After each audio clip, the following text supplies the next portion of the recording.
सातत्याने या संदर्भात अटी शर्ती आहे तशी मागणी होत होती।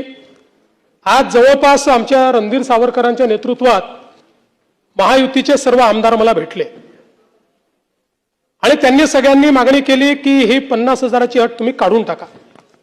त्यावेळी त्यांनाही मी आकडेवारी दाखवली।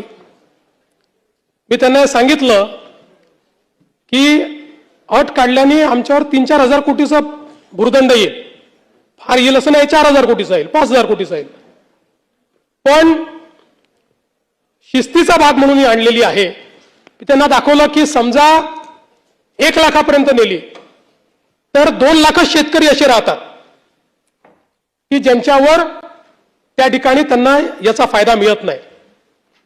पण तरी देखील सगळ्यांचं मत होतं की 2 लाख शेतकरी का सोडता। केवळ त्याच्याकरता शेतकऱ्यांमध्ये अशी भावना होईल की कोणाला ठेवलं आणि कोणाला वगळलं। त्यामुळे मी आर्थिक शिस्त सांगत होतो आणि ते लोक मला हे सांगत होते की आपण व्यापक विचार केला पाहिजे आणि शेवटी लोकशाही आहे, त्यामुळे लोकशाहीमध्ये त्यांचा व्यापक विचार मी मान्य केला। आणि आता हे जे महात्मा फुले कर्जमाफी योजनेतले जे लोक होते ज्यांना 50,000 रुपयापर्यंत आपण म्हटलं होतं त्यांनाही 2 लाखापर्यंत कर्जमाफी झाली। आणि